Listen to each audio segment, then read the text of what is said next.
June 1 నుంచి ration దుకాణాలకు వెళ్లి లబ్ధిదారులు పీడీఎస్ బియ్యం తీసుకోవాలి. 65 ఏళ్లు పైబడిన వృద్ధులు, దివ్యాంగులకు మాత్రం డోర్ డెలివరీ అవకాశం. ఈ రోజు కేబినెట్లో మేము తీసుకున్న డిసిషన్ జూన్ 1వ తారీఖు నుంచి ఫేర్ ప్రైస్ షాపుల ద్వారానే పీడీఎస్ రైస్ లబ్ధిదారులందరూ కూడా చేరవేసే విధంగా నిర్ణయం తీసుకున్నాం.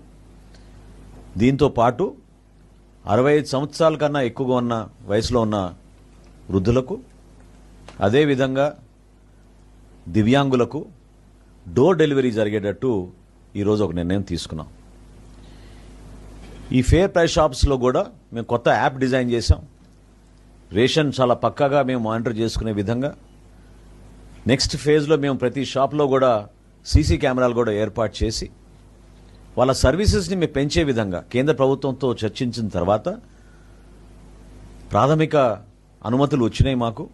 ఈ ఫేర్ ప్రైస్ షాప్స్ని చిన్న చిన్న కిరాణా షాపులుగా వాళ్ళు కూడా వ్యాపారం చేసుకునే విధంగా గిరిజన ప్రోడక్ట్స్ కానివ్వండి, కేంద్ర ప్రభుత్వం అందించే ఈ భారత్ ప్రోడక్ట్స్ని ఈ షాపుల ద్వారా మేము వినియోగదారులకి తక్కువ రేటుకు తీసుకొచ్చే విధంగా ఒక నిర్ణయం తీసుకున్నాం.